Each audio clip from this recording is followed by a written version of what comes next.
Well, Danny Kruger has become the second sitting MP and the first this Parliament to defect to Reform UK. An MP since 2019, he sat under Kemi Badenoch's team as a Shadow Work and Pensions Minister. We're going to hear from him in a moment, but first, a former Tory MP, Sir Robert Buckland, he lost his seat at the last election, didn't take too well to the defection on GB News last night. I'm one of Danny's constituents. Part of his seat was my old seat of South Swindon.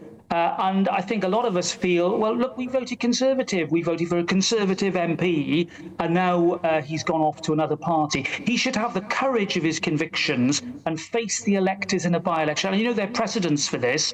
You remember the UKIP candidates like Douglas Carswell. They had the courage to stand for election, and they won. Now, you know, put up or shut up, frankly, and call that by-election, and let's see what happens. I'm not sure it will be a slam dunk for Reform, because at the last election they came a very distant third or fourth in that seat. Perhaps that's the real reason why they don't want to fight in East Wiltshire this time. Well, Danny Kruger, now the Reform MP for East Wiltshire, joins us now in the studio. Good morning, Danny. Thanks so much for joining us. We'll come on to your reasons for moving to Reform in a minute, but how do you respond to what Robert Buckland was saying there, that really you should call a by-election? Well, Robert's wrong about what would happen if there were a by-election. Reform are well ahead in the polls currently in East Wiltshire, so I wouldn't advise Conservatives to suggest that a by-election would help them. No, I mean, the fact is that Nigel Farage has made it clear he doesn't expect or want by-elections. There have been a series of defections to his party in the Scottish and Welsh assemblies, which have not caused by-elections. And here in the UK Parliament, he's expecting more as well. And what he doesn't want to inflict on the public is a whole series of by-elections every time that happens. I think there is an important difference between a defection from the governing party to the opposition, between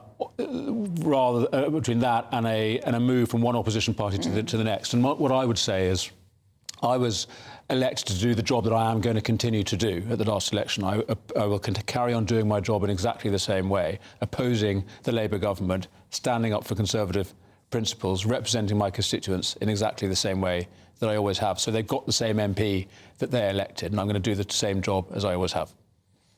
Now, Danny, you've been a member of the Conservative Party a long time, and not just any member. You've had senior roles within the party before you were elected, writing speeches, working with David Cameron, Ian Duncan Smith. In the last Parliament, you were a parliamentary private secretary. You did a lot of work with the government. It must have been a big wrench to leave the Conservative Party, but why now?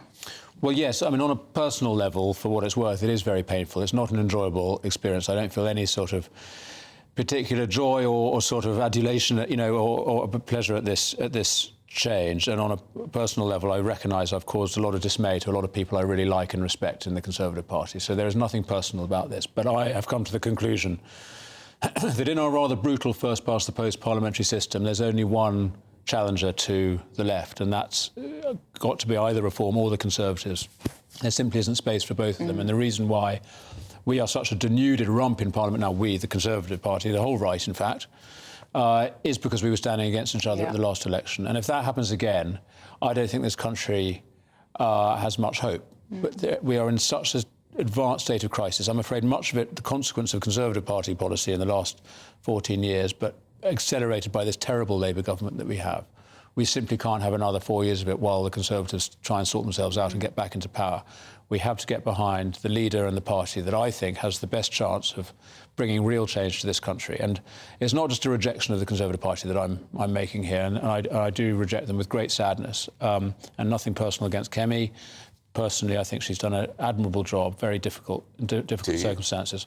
Do you really? Well, listen, I don't agree with a lot. You did say yesterday that she'd vanished from view. Well, yes, I have significant disagreements with her strategy over the last year, but on a personal level, I think she's shown real courage and resilience, doing the hardest job in politics. So I'm not going to attack her personally. I think any leader of the opposition would have had a tough time over the last year, but I do disagree with the strategy. I think what she and we should have done is a much more bold assertion of Conservative principles and policies over the last year. But here we are.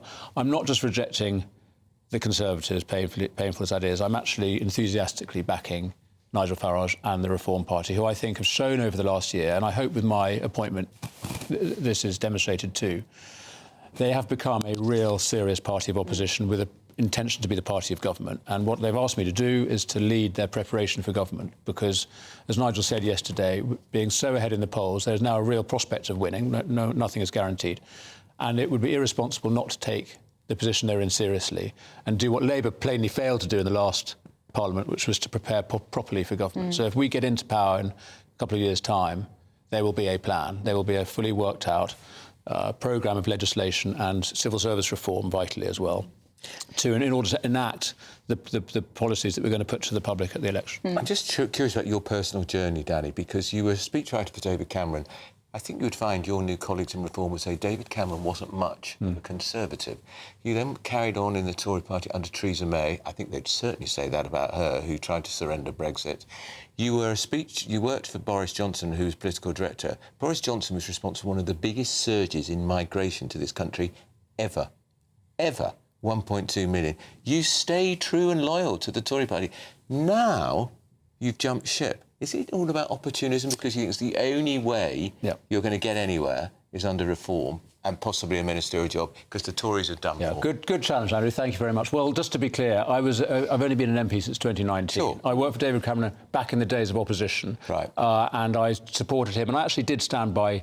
I do really genuinely believe there were some good things that he tried to do. The big society, most of all, schools reform, welfare reform. So I'm not going to, dismiss him for that. I do think the period... Didn't achieve it, though, did it? Well, but absolutely right, yes. Didn't go far enough at all, but the principles were there, and I think that was a good Conservative effort to reform the way the state works. I do think our period in opposition, as I said yesterday, our period in government was generally one of failure. I came in as a MP in 2019, having worked briefly for Boris Johnson in government as Prime Minister before the 2019 election.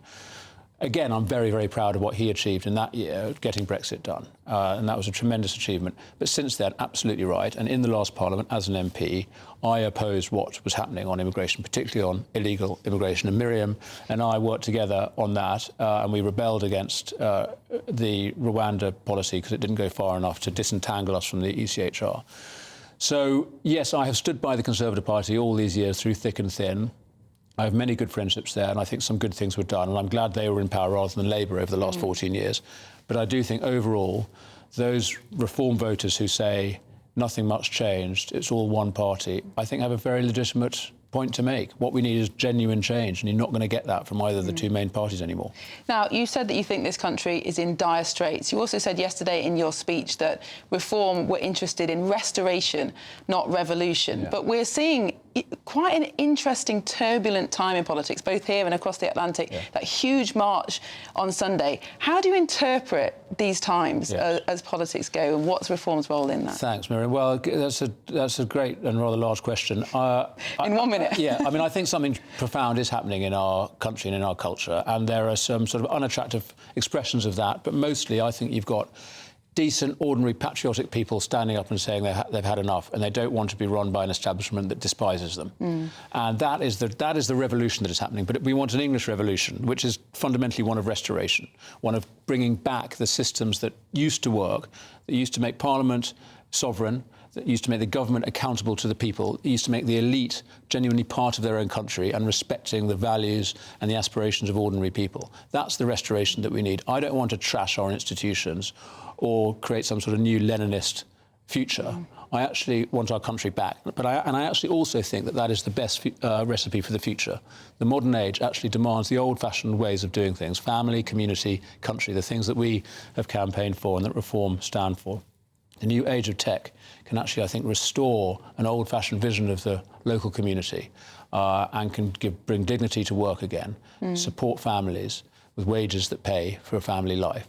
So I'm very future-oriented. I think there's great optimism in our country, but we do need to restore the foundations of our politics and, frankly, dismantle the modern progressive superstructure, the bureaucracy that is stifling enterprise and inhibiting community life. You talked a lot about, is this the blob you're talking about, the so-called civil service blob that's not working? Yeah, I mean, yes, I am. Yes, I think there is a establishment. Again, decent people. Let's not personalise this. They're public servants they're following their masters. Would you make them go to work in the office? Well, so listen, there's a whole load of work that needs to be done about civil service reform. I personally would have a smaller more efficient, leaner, more capable civil service that was properly accountable to ministers.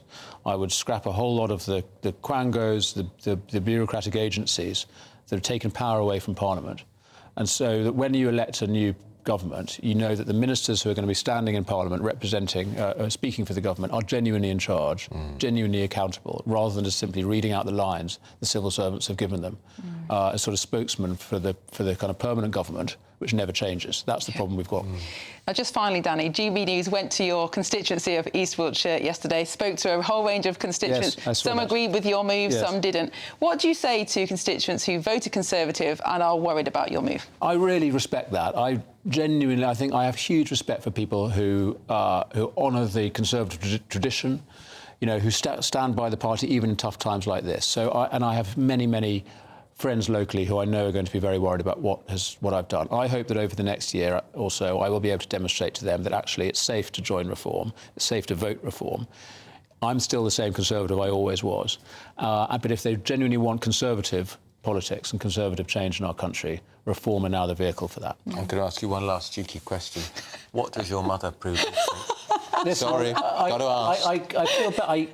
Listen, I've had a lot of support from my family. I'm not going to get into individuals and let my mum speak. She you off. Listen, I'm not even going to go there. Maybe she'll say something publicly. I'm not going to. Because you are on opposing sides on one or two issues. That's true, but she's a great. I mean, I'm glad to say she's actually a big fan of me, and she wants the best for me politically. So I'm not going to drag her into politics. She can say what she likes, but so far... That's your mum ringing. Right. She's ringing to tell you what she thinks. That's Prue Leith. I don't know who it is. Get her on GB News now. Come on, Prue Leith. We'll have you on any time you like. Well, Danny, thank you so much for joining us this morning. Danny Kruger there, the Reform MP for East Wiltshire.